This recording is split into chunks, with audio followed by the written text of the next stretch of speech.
Hello नमस्ते sir, फेरि पनि तपाईँहरूलाई झापा झाँटो युट्युब च्यानलमा। मलाई मेरा गाउँका युवाहरू सम्झेर मेरा ठाउँको युवाहरूलाई सम्झिँदा मलाई कता दुःख मन लाग्छ क्या।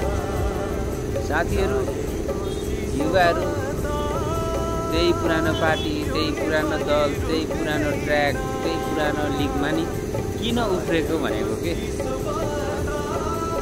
देश कहाँदेखि कहाँ पुगिसक्यो, अरूको देश कहाँदेखि कहाँ पुगिसक्यो, हाम्रो देश कहाँ छ।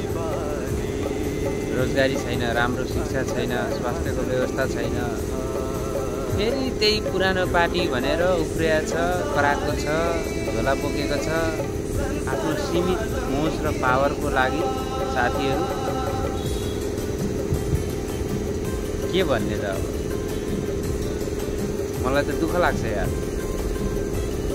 साथीहरूलाई सम्झिँदा पनि। यो कुरा चाहिँ नहोस् हैन। अब अरू कन्ट्रीहरूले कसरी फड्को मारिसके, हाम्रो कन्ट्री, हाम्रो देश कस्तो अवस्थामा छ भनेर त बुझ्नु पर्यो नि। फेरि पुरानो कति वर्षदेखि चलाइआएको पुरानो पार्टीहरूलाई नै सम्झेर बुझेर त्यसैको पछि लागेर अब देश अझै बर्बाद पार्नु छ यार। कहिले आउँछ बुद्धि यार। यो पाराले चाहिँ भएन। र म के भन्न चाहन्छु भने साथीहरूलाई अलिक दिमाग लगाऊ साथी हो। त्यही पुरानो झोले बनेर, त्यही पुरानो चाहिँ कार्यकर्ता बनेर फाइदा छैन। देश अगाडि बढाउनुपर्छ। अब यो तीनटा पार्टीलाई चाहिँ ठाउँको ठाउँ रोकेन भने नि हेर्दै जाओ, जो उफ्रिन्छन्, जो कराउँछन्, भनेपछि यस्तो दर्दनाक समय आउँछ नेपालमा, अर्काको हातमा जान्छ। र सम्झिराखेस् साथीभाइहरू